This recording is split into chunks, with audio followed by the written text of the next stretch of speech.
Again, I am here in front of you with the activity 2.3.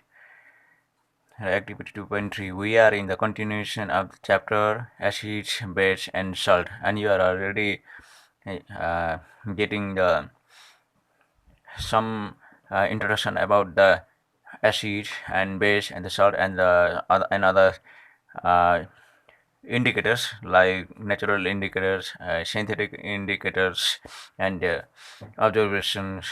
And now we are going to discuss some about the uh, acid and base react with metal. अनि आज हामीले चाहिँ नि acid base acid र base अनि यो चाहिँ मेटलसँग कसरी रियाक्सन हुन्छ त्यसको विषयमा आज हामीले एउटा एक्टिभिटी लिएर आएको थियो यो क्लास 10 केमिस्ट्री सिबिएससी टेक्स्टबुकबाट पेज नम्बर 19बाट यो म तपाईँको अगाडि यसलाई मैले एक्सप्लेन नेपालीमा गर्न चाहेको so that it may be easy for you those who are speak in English, speak in Nepali. यहाँनिर छ एउटा एक्टिभिटिज छ एक्टिभिटिजबाट हामीले स्पेशल कुरा एउटा केही सिक्न लागिराखेको छौँ यो एक्टिभिटीबाट तपाईँले आज जुन कुरा सिक्नुहुन्छ त्यो भेरी इम्पोर्टेन्ट हुन्छ र त्यो म तपाईँको अगाडि राखिराखेको छु र यो स्पेसली ल्याबमा गरिने कुरा हो तर हामीले बुझाइबाट है सुनाइबाट अनि सुनेर स्टडी गरेर पनि हामीले ल्याबमा जे हुन्छ त्यो कुरालाई चाहिँ हामीले एक्सपिरियन्स गर्न सक्छौँ hope you will understand from this अनि यो चाहिँ हामीले यो ल्याबमा गर्नु हो भनेदेखि चाहिँ यो ल्याब चाहिँ अहिले केयरलेसली गर्नु हुँदैन टिचर्सको हेल्पमा या त एक्सपर्टको हेल्पमा चाहिँ हामीले गर्नुपर्छ किनभने यो चाहिँ एक्सिडेन्टली भइहाल्यो भनेदेखि चाहिँ यसले ठुलो एउटा ड्यामेज एउटा एक्सिडेन्ट हुनसक्छ भनेर र अब यहाँनिर यो एक्टिभिटी 2.3 ले चाहिँ के भन्छ नम्बर 1 लाइनमा भन्छ take over 5 ml of 5 milliliter of dilute sulfuric acid in a test tube and add a few pieces of zinc granule to it.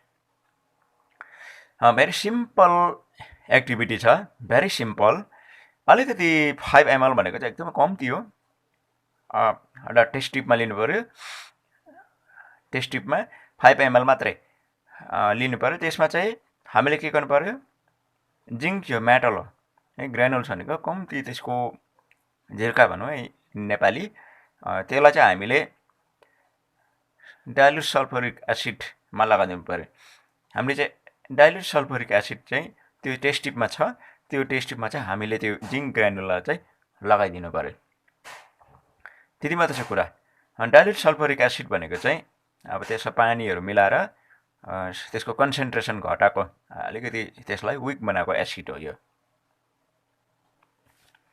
अनि यहाँनिर लेखेको छ what do you observe on the surface of zinc granule अब हामीले कुनै पनि एउटा activities गरिसकेपछि त्यसको अब्जर्भेसन हुन्छ अनि यो अब्जर्भेसनलाई चाहिँ भेरी इम्पोर्टेन्ट यसलाई इम्पोर्टेन्स दिएर तपाईँले आज यो भिडियो हेर्नुहुँदैछ भनेदेखि चाहिँ एपरेटसलाई ध्यान दिनुहोस् कुन चाहिँ सब्सटेन्सलाई युज गरेको छ अनि दोस्रो कुरा चाहिँ secondly you have to observe the observation the outcome of the activities तपाईँले यो एक्टिभिटीको आउटकमलाई तपाईँले राम्रोसँग याद गर्नु भएन भनेदेखि त एक्टिभिटीको केही भ्यालु नै हुँदैन ओके यो अलिकति त्यसको एपरेटसलाई म फेरि एक्सप्लेन म गर्दैछु as per the statement given above यहाँनिर एउटा एपरेटस तपाईँले देखिहाल्नु भयो तपाईँले यहाँ धेरै कुरा देख्नुहुन्छ त्यसो हुँदाखेरि तपाईँको आँखा चाहिँ तिरिमिरी भएर अब केही नबुझेको जस्तो पनि लाग्छ तर तपाईँ नसुर्ताउनु खालि तपाईँले ध्यान दिनुपर्ने कुरा चाहिँ यो टेस्ट ट्युब मात्रै हो केमिस्ट्रीमा तपाईँले जहिले पनि याद गर्नु एउटा टेस्ट ट्युबलाई तपाईँले ध्यान दिनुहोस् म पार्ट्स गर्दै बुझाउँछु पहिला चाहिँ तपाईँले टेस्ट ट्युबमा ध्यान दिनुहोस् अरू केही नहेर्नुहोस् टेस्ट ट्युबमा ध्यान दिनुहोस् र अब यो टेस्ट ट्युबमा चाहिँ अघि माथि के भनिएको थियो भन्दाखेरि चाहिँ डाइल्युट सल्फ्युरिक एसिड हालेको यो लिक्विडमा छ यो लिक्विड चाहिँ के हो यानि हल्का पेल येल्लोमा छ कलरमा छ डाइल्युट सल्फ्युरिक एसिड हो यो अनि त्यसमा चाहिँ के लगाएको छ हामीले भन्दाखेरि चाहिँ जिङ्क ग्रानुल भनेको यो एउटा मेटल हो यो मेटल चाहिँ एसिडमा लगाइदिएको छ अनि यो मेटल चाहिँ एसिडमा डुबेको छ। It is immersed in acid हो। तपाईँले बुझ्नुहुँदैछ नि है। अनि यसको अब्जर्भेसन के भयो भन्ने कुरा छ। र अब तपाईँले बेसी ध्यान दिनुपर्ने कुरा चाहिँ यो मात्रै हो। त अरू चाहिँ के हो त भन्दाखेरि अरू केही होइन, यो एउटा टेस्ट ट्युबलाई थाम्नुको लागि एउटा स्ट्यान्ड मात्रै हो। यहाँदेखि लेखिरहेको छ स्ट्यान्ड होइन, टेस्ट ट्युबलाई थाम्नको लागि। अनि यहाँ स्ट्यान्डबाट यहाँ एउटा यस्तो आएको छ, यो चाहिँ टेस्ट ट्युबलाई पक्रिने होल्डर हो, अरू केही छैन। अनि यो एउटा टेस्ट ट्युब हो। अब यहाँदेखि यता डेलिभरी ट्युब भन्ने कुरा छ।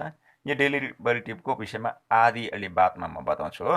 र अहिले चाहिँ यहाँको मात्रै कुरा गरौँ है। एउटा क्वेसन छ, त्यो क्वेसनको एन्सर म तपाईँलाई दिन चाहन्छु होइन। What do you observe on the surface of the zinc granule? यहाँ जिङ्क ग्रेनलको सर्फेसमा तपाईँले के अब्जर्भ गर्नुहुँदैछ, त्यसको एन्सर म तपाईँलाई दिँदैछु। यहाँनिर तपाईँले जिङ्क ग्रेनलको सर्फेसमा चाहिँ तपाईँले देख्नुहुँदैछ स्मल बबल, सानो सानो बबल्स देख्नुहुँदैछ। त्यो बबल्स चाहिँ अन्त यसको एन्सर चाहिँ दिनुपर्दा यहाँनिर के छ, what do you observe on the surface of the zinc granule. यसको एन्सर चाहिँ on surface of zinc granule bubbles of hydrogens are form. Bubbles of hydrogens are form. साना साना हाइड्रोजन्सको बबल्सहरू चाहिँ त्यहाँनिर फर्म हुन्छ, किनभने यो reaction of acid and metal हो यो।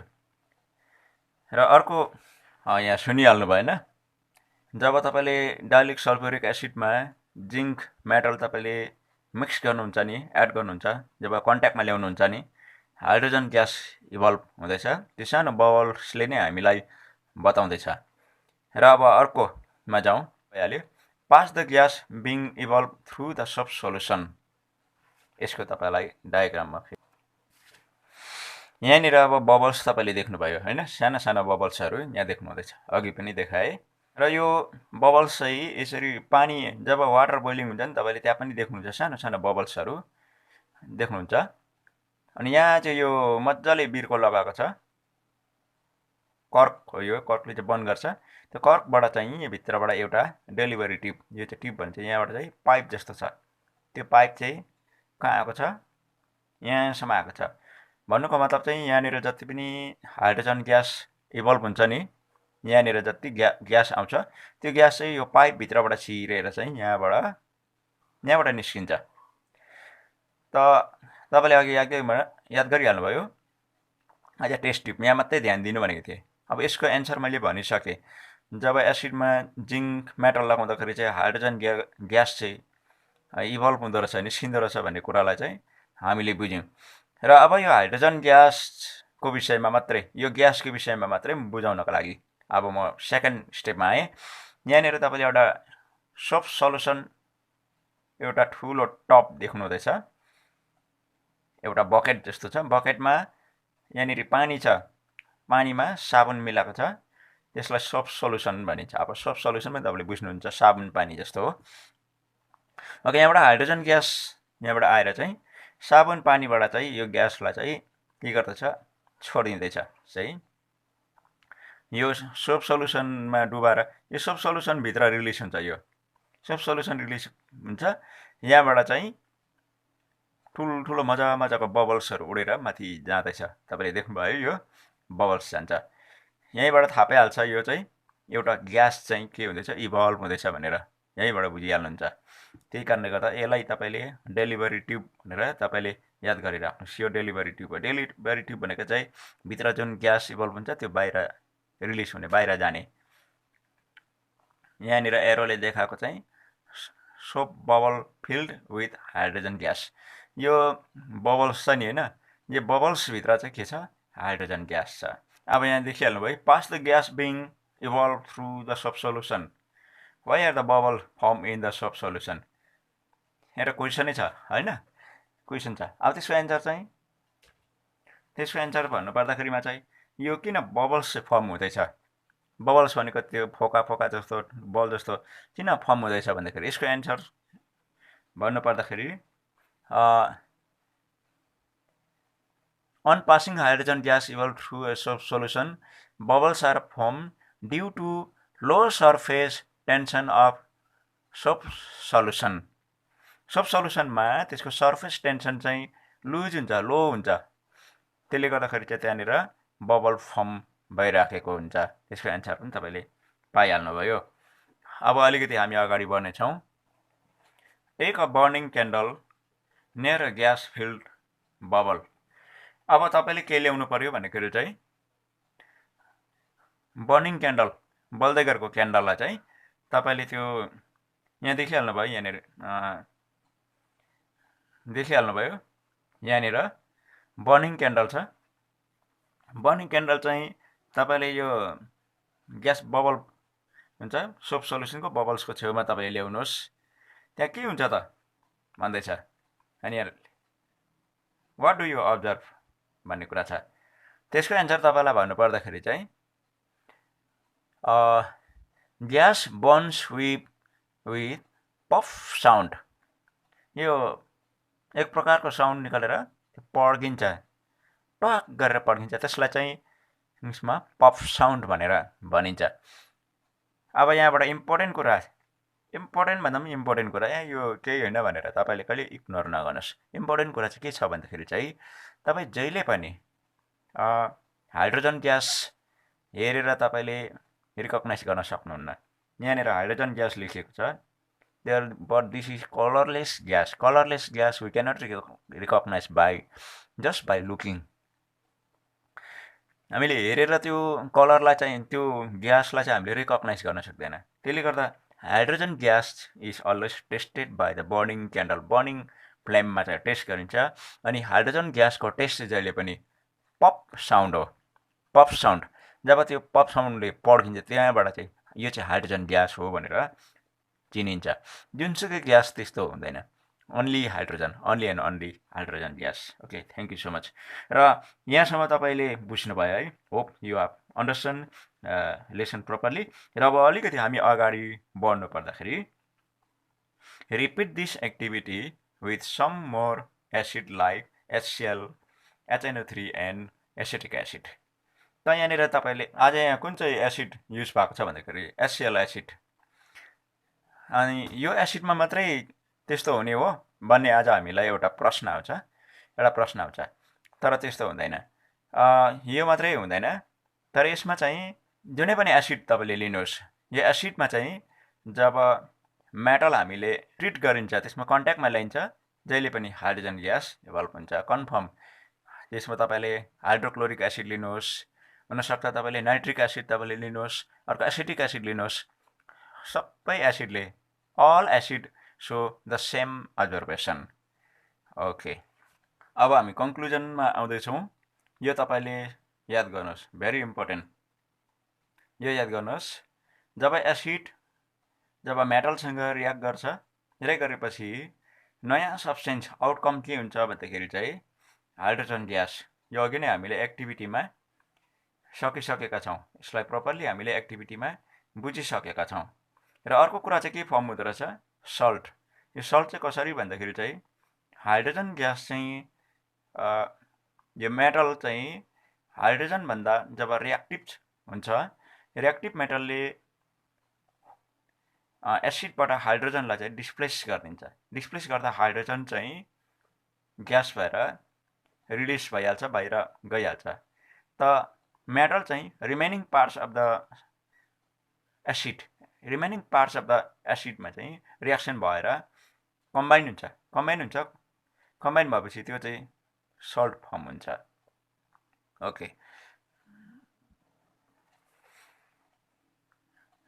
आजको एक्टिभिटी अनुसार यो गएको च्याप्टर हो, केमिकल रियाक्सन एन्ड इक्वेसनको च्याप्टरको यो पेज हो, पेज नम्बर 3। र यो चाहिँ आजको एक्टिभिटीमा रिलेटेड छ।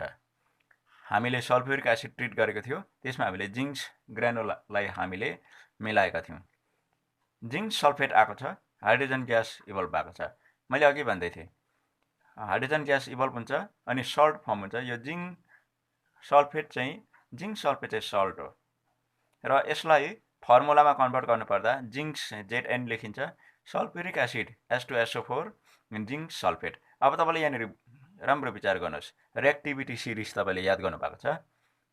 जिङ्क चाहिँ more reactive than hydrogen gas hydrogen so zinc displays hydrogen from its ions is sulphate remove गरिदिन्छ अनि जिङ्क चाहिँ सल्फेटसँग रिएक्सन भए र कम्बाइन भएपछि जिङ्क सल्फेट फर्म हुन्छ। This is called salt and hydrogen is release outside. Thank you so much. आजको लेसनबाट तपाईँले कुराले बुझ्नुभएको छ। आउँदो भिडियोमा अझै एसिडको बिहेभियर कस्तो हुन्छ अनि बेसको बिहेभियर कस्तो हुन्छ त्यो फेरि हामी हेर्दै जानेछौँ।